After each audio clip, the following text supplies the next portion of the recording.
มวยปูนกับ ฮอนตดหอมเจ้าว้าวหมิ่นพี่โบอันจะมาคอมเมนต์เกี่ยวกับคลิปต่างๆเนาะเคยเห็นแบบรุ่นเอื้อยรุ่นอ้ายค่ะเจ้าเห็นมัน แม่ละลองเบิ่ง มีเดี๋ยวมีโซเชียลเนาะมี TikTok YouTube Facebook เนาะพวกเขาลองเอาคัดมาเบิ่งเนาะโอเคสิเป็นยังไงไปปูนน้ำกันเด้อ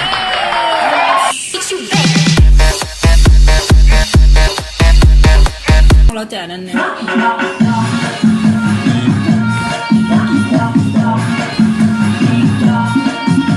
ยาดาคุณแม่สัตว์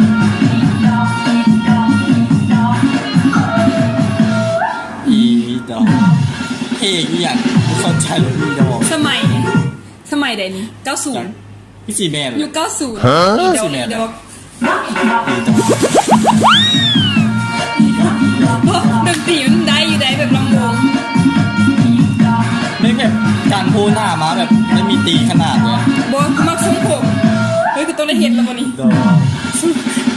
ทรงผมนั่นแหละฮอนชื่อว่าก็คงเป็นยาสูงก็เลยยอมตอนนั้นมีอย่างอยากย้อนยุคไปยุคนั้นเลย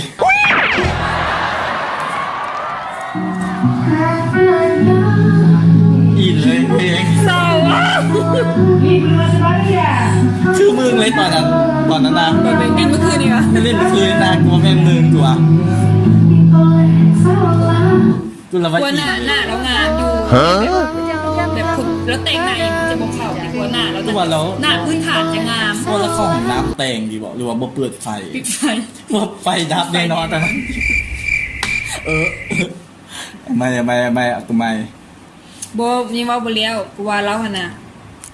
หน้าพื้นฐานพื้นหน้ามาตรฐานที่อยู่4G หน้าเราก็งามจะไปว่าหิวไอ้คอยได้เมียแน่นะคุณ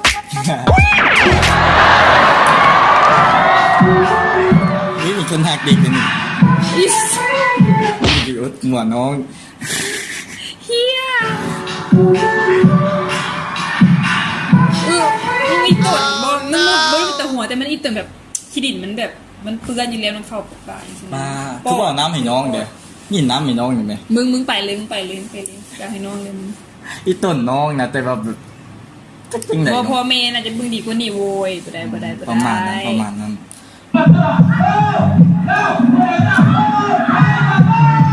งานแต่งกันต้องเห็นจังสิได้กลัวถูกบังคับคือบังคับแต่งเนี่ยบูได้ดอกกว่าพวกบูได้ดอกในนอนบูได้ในนอน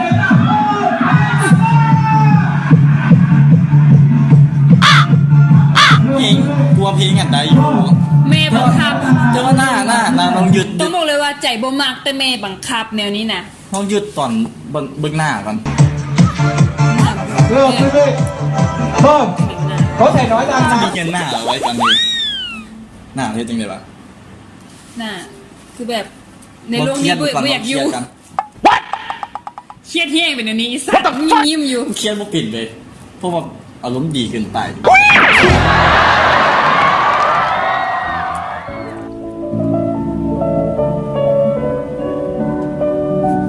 อินไปบอกแล้วมึงเขาดีก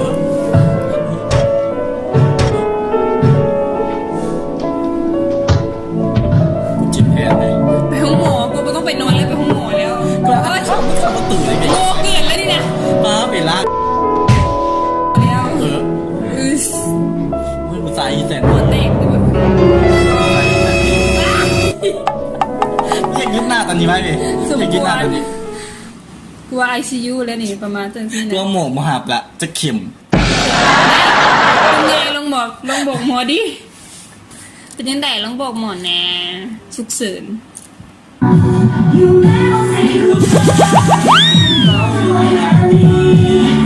ลุ้น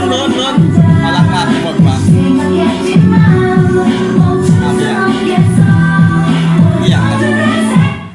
เอาคือบ่เข้าใจบ่ผ่านไม่เอาเลยสิเนี่ยจะบ่เข้าใจมันเป็นไงลุ้นเนาะตอนนี้ลุ้นอยู่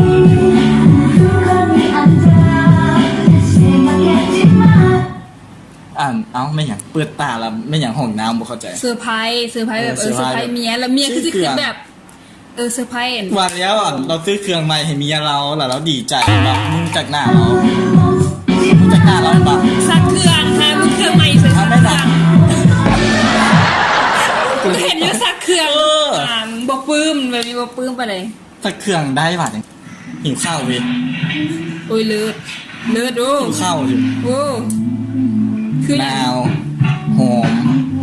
ไม่อย่างเลย กินได้อยู่นี่ มี กินบ่ได้แล้วคือมันกินบ่ได้ เฮ้ยเห็นในคนกินมาเอ้า ว่าลูกเป็นหิวข้าว ก็หิวกัน เริ่มหิวข้าวแนวดัด ได้ป่ะจริง นี่ตอนกินนะ ๆไม่อย่างมีการดึกจานกูดึกอย่าง เอาแบบ กินอิ่มแล้วประมาณถิ่มกิน ชิม อิ่มแล้ว อ๋อ เสร็จแล้ว CBD เสร็จแล้วถิ่มอีกประมาณนี้ อ๋อ นะ ประมาณนั้น เดี๋ยวแล้วหิวข้าวแล้ว เฮ้ยเห็นคลิปนี้มันคือแบบเพลงเต้นเลยชีเดเต้นออกมา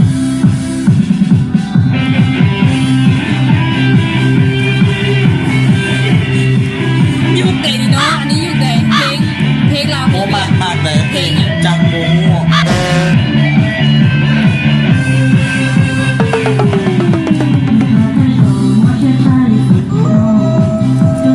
กได้แบบเพลงดนตรีมันล่าเริงนะ ดนตรีได้แต่ท่าเต้น ถ้าเต้นก็ได้เห็นปะจิ้มคอเว้ย ร้องงาม เพราะก่อนเด้งพอแล้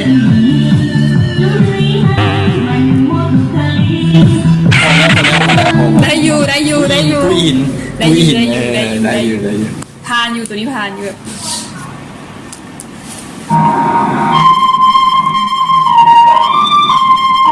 ต้องหยุดจะมีอะไร คือ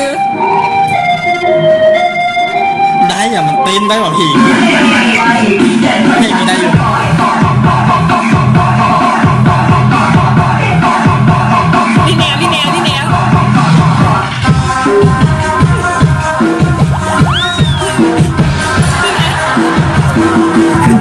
น้ำลิ้นตีนโอ้ยกูจิ้มมือแล้ว ได้แบบเต้นอย่างสิเพลงแบบ จะกวนตีนที่สุดเวลาไปลำวงก็กวนตีนทึกตีนแน่นอนหมอนี่นะถ้าแบบถ้าอยู่ในลำวงหัน มากได้มากเราเป็นงามมากได้ตอนตีแล้วนะแบบจริงเด็ด แกล้งไอ้สัตว์แกล้งนี่ ขออนุญาตด้วยแบบมากหลายแบบแกงของกล้องกับบ่คือนะ มือเราอย่างสินะมือพี่เหมือนเมาสาตอนนี้เขากับเมาเหมือนกัน I'm in line with your butt, shake it, splashing in the club.